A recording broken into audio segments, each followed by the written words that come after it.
Welcome to NCERT special classes with me. पिछले videos में हमने पॉलिटी के इम्पॉर्टेंट क्वेश्चन की प्रैक्टिस की थी। इसी सीरीज को आगे बढ़ाते हुए आज हम फिर से पॉलिटी के इम्पॉर्टेंट क्वेश्चन की प्रैक्टिस करेंगे। आज हमारा टॉपिक होगा निर्वाचन से संबंधित। आज हम निर्वाचन प्रणाली से संबंधित इम्पॉर्टेंट क्वेश्चन की प्रैक्टिस करेंगे। चलिए देखते हैं पहला क्वेश्चन क्या है। पहला क्वेश्चन है, लोकतंत्र के संदर्भ में निम्नलिखित में से कौन सा कथन सही नहीं है। हमें चुनना है कौन सा कथन सही नहीं है। देखते हैं पहला कथन क्या है। पहला कथन है, प्रत्येक लोकतंत्र में जनता स्वयं अपना शासन संचालित करती है। जी हाँ, बिल्कुल सही है। प्रत्येक लोकतंत्र में जनता स्वयं अपना शासन संचालित करती है। लोकतांत्रिक सरकार नागरिकों को पर्याप्त स्वतंत्रता प्रदान करती है। यह कथन भी सही है। अप्रत्यक्ष लोकतंत्र में जनता अपने प्रतिनिधियों का चुनाव करती है। यह कथन भी सही है। अप्रत्यक्ष लोकतंत्र में महत्वपूर्ण निर्णय लेने और प्रशासन चलाने में नागरिकों की महत्वपूर्ण भूमिका होती है। तो यह कथन गलत है, क्योंकि अप्रत्यक्ष लोकतंत्र में महत्वपूर्ण लेने और प्रशासन चलाने में नागरिकों की कोई भूमिका नहीं होती है। तो हमें चुनना था कौन सा कथन सही नहीं है। तो हमारा ऑप्शन नंबर डी बिल्कुल सही हो जाएगा कि यह कथन सही नहीं है। हमें चुनना था कौन सा कथन सही नहीं, तो ऑप्शन डी सही नहीं है। चलिए अगला क्वेश्चन देखते हैं। अगला क्वेश्चन है, भारत में विभिन्न चुनावों के लिए निम्नलिखित में से कौन सी निर्वाचन प्रणाली अपनाई जाती है। हमें चुनना है कि भारत में निर्वाचन प्रणाली के लिए कौन सी प्रणाली अपनाई जाती है। पहला कथन है फर्स्ट पास द पोस्ट व्यवस्था। दूसरा है आनुपातिक प्रतिनिधित्व की सूची प्रणाली। तीसरा है एकल संक्रमणीय आनुपातिक प्रतिनिधित्व की प्रणाली। तो हमारा सही कथन हो जाएगा पहला और तीसरा। भारत में निर्वाचन में फर्स्ट पास्ट दी पोस्ट व्यवस्था और एकल संक्रमणीय आनुपातिक प्रतिनिधित्व की प्रणाली अपनाई जाती है। तो इस प्रकार हमारा कथन 1 और 3 सत्य हो जाएंगे। भारत में लोकसभा और राज्यसभा विधानसभाओं के चुनाव में बहुलवादी प्रणाली अपनाई गई है। इस प्रणाली को फर्स्ट पास्ट दी पोस्ट व्यवस्था कहा जाता है। इसका अर्थ है कि जो सबसे आगे है उसकी जीत है। फर्स्ट पास्ट दी पोस्ट का मतलब होता है जो सबसे आगे है उसे वही जीता है। राष्ट्रपति और उपराष्ट्रपति के निर्वाचन में तथा राज्यसभा व राज्य विधान परिषदों के चुनाव में एकल संक्रमणीय आनुपातिक प्रतिनिधित्व प्रणाली अपनाई जाती है। यह निर्वाचन एवं निर्वाचक मंडल द्वारा संपन्न होता है। इसमें सदस्यों के मत का मूल्य एक विधि द्वारा निर्धारित किया जाता है। तो इस प्रकार से हमारा कथन 1 और 3 सही है, क्योंकि आनुपातिक प्रतिनिधित्व की सूची प्रणाली भारत में नहीं अपनाई जाती है। तो हमारा सही कथन हो जाएगा बी। 1 और 3 सही है। चलिए अगला क्वेश्चन देखते हैं। अगला क्वेश्चन है, निर्वाचन प्रणाली के संदर्भ में निम्नलिखित में से कौन से युग्म सही सुमेलित है। हमें चुनना है कौन से युग्म सही सुमेलित है। पहला कथन है बहुलवादी व्यवस्था। बहुलवादी व्यवस्था अर्थात सर्वाधिक मत प्राप्त करने वाले उम्मीदवार को विजयी घोषित किया जाता है। जी हाँ, बिल्कुल सही है।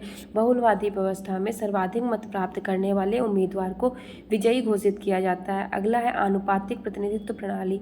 संसद या राज्य विधायिकाओं में राजनीतिक दलों को उनके द्वारा प्राप्त मतों के अनुपात में सीटें प्राप्त होती हैं। जी हाँ, यह कथन भी सही है। आनुपातिक प्रतिनिधित्व प्रणाली में संसद या राज्य विधायिकाओं में राजनीतिक दलों को उनके द्वारा प्राप्त मतों के अनुपात में सीटें प्राप्त होती है। बहुमती प्रणाली, इसमें एक व्यक्ति को 50% से अधिक मत प्राप्त करने पर विजयी घोषित किया जाता है। यह कथन भी सही है। तो इस प्रकार से हमारे तीनों कथन सही हो जाएंगे। तो ऑप्शन नंबर डी सही होगा। 1, 2, 3 सभी कथन सत्य हैं। अगला क्वेश्चन है, संविधान के किस अनुच्छेद में यह प्रावधान किया गया है कि लोकसभा तथा राज्य विधानसभाओं के सदस्यों का चुनाव वयस्क मताधिकार के आधार पर होगा। पहला ऑप्शन है अनुच्छेद 326, दूसरा है अनुच्छेद 325, तीसरा है अनुच्छेद 324, चौथा है अनुच्छेद 323। तो अनुच्छेद 326 में यह प्रावधान किया गया है कि लोकसभा और राज्य विधानसभाओं के सदस्यों का चुनाव वयस्क मताधिकार के आधार पर होगा, अर्थात 18 वर्ष का या उससे अधिक आयु का व्यक्ति भारतीय नागरिक मताधिकार का प्रयोग करेगा, जो संबद्ध विधायिका द्वारा नियमानुसार निर्धारित होगा। तो सही कथन हो जाएगा अनुच्छेद 326। तो इसका सही कथन है ऑप्शन नंबर ए।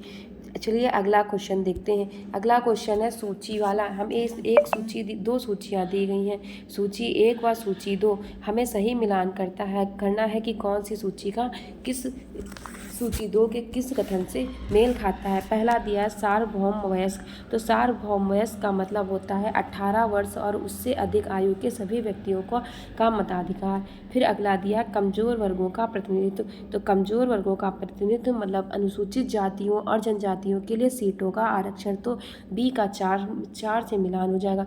खुली राजनीतिक प्रतिद्वंद्विता, खुली राजनीतिक प्रतिद्वंद्विता का मतलब होता है सभी को पार्टी बनाने या चुनाव लड़ने की स्वतंत्रता। अगला है एक मत एक मोल, यानी हर चुनाव क्षेत्र में लगभग बराबर मतदाता, तो सही कथन हो जाएगा ए का 2, बी का 4, सी का 3, डी का 1। इस प्रकार हमारा कथन number B, option number B बिल्कुल सही हो जाएगा। ए का 2, बी का 4, सी का 3 और डी का 1। चलिए अगला क्वेश्चन देखते हैं। अगला क्वेश्चन है निम्नलिखित में से कौन सा कथन राज्यसभा और लोकसभा के सदस्यों के चुनाव की प्रणाली में समान है?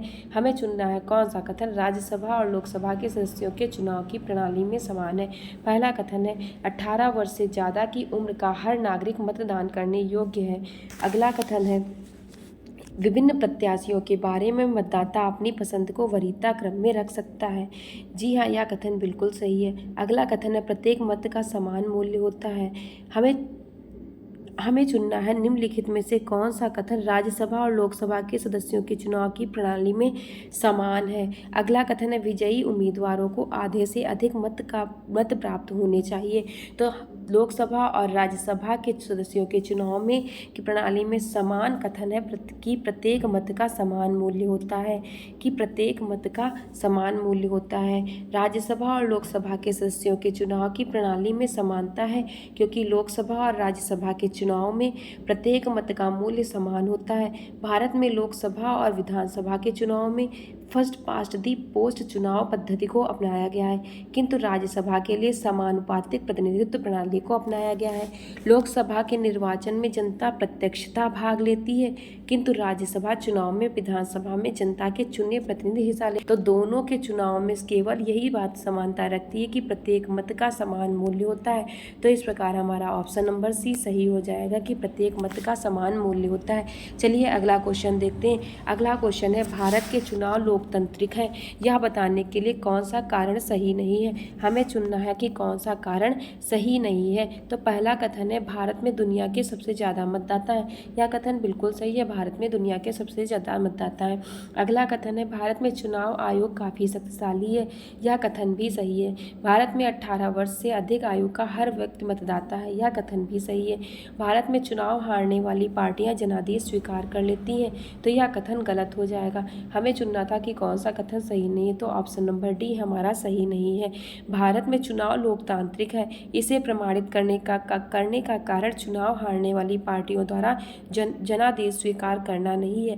भारत में चुनाव के लोकतांत्रिक होने के कारण इसकी विशालता, सर्वस्वीकार्यता तथा सार्वभौम वयस्क मताधिकार का होना है। हमें चुनना था कि कौन सा कथन सही नहीं है, तो ऑप्शन नंबर डी सही नहीं है। भारत में चुनाव हारने वाली पार्टियां जनादेश स्वीकार नहीं करती हैं। चलिए अगला क्वेश्चन देखते हैं। अगला क्वेश्चन है भारत का संविधान निम्नलिखित में से किस एक के अंतर्गत एक निर्वाचन आयोग का प्रावधान करता है। अनुच्छेद 321 द्वारा, अनुच्छेद 322 द्वारा, अनुच्छेद 323 द्वारा या अनुच्छेद 324 द्वारा। तो हमारा सही ऑप्शन हो जाएगा अनुच्छेद 324 द्वारा।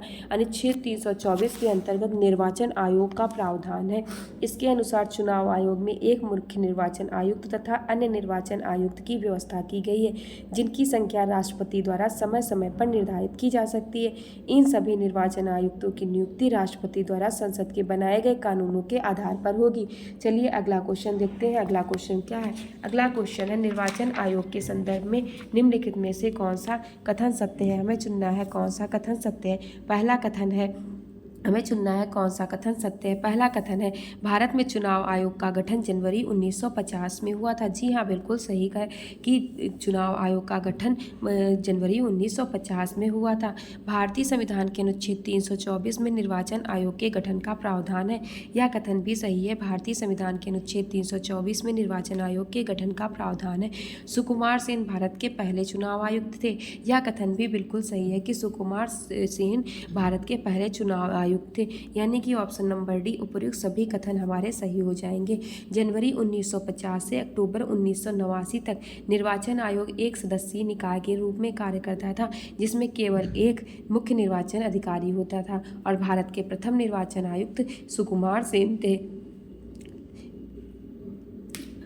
चलिए अगला क्वेश्चन देखते हैं। अगला क्वेश्चन क्या है? अगला क्वेश्चन है भारत के मुख्य निर्वाचन आयुक्त की पदावधि क्या है? पहला कथन है 5 वर्ष, अगला है राष्ट्रपति के प्रसाद पर्यंत, या 6 वर्ष या 65 वर्ष की आयु तक जो भी पहले हो, या चौथा कथन 5 वर्ष या 65 वर्ष की आयु तक जो भी पहले हो। तो हमारा ऑप्शन नंबर सी बिल्कुल सही हो जाएगा, 6 वर्ष या 65 वर्ष की आयु तक जो भी पहले हो। मुख्य निर्वाचन आयुक्त तथा अन्य निर्वाचन आयुक्तों का कार्यकाल 6 वर्ष या 65 वर्ष की आयु तक जो भी पहले हो निर्धारित किया गया है। भारतीय संविधान मुख्य निर्वाचन आयुक्त तथा अन्य निर्वाचन आयुक्तों को कार्यकाल की सुरक्षा प्रदान करता है। चलिए अगला क्वेश्चन देखते हैं। अगला क्वेश्चन क्या है? अगला क्वेश्चन है निम्न कथनों पर विचार कीजिए, हमें चुनना है उपयुक्त में से कौन सा कथन सही है।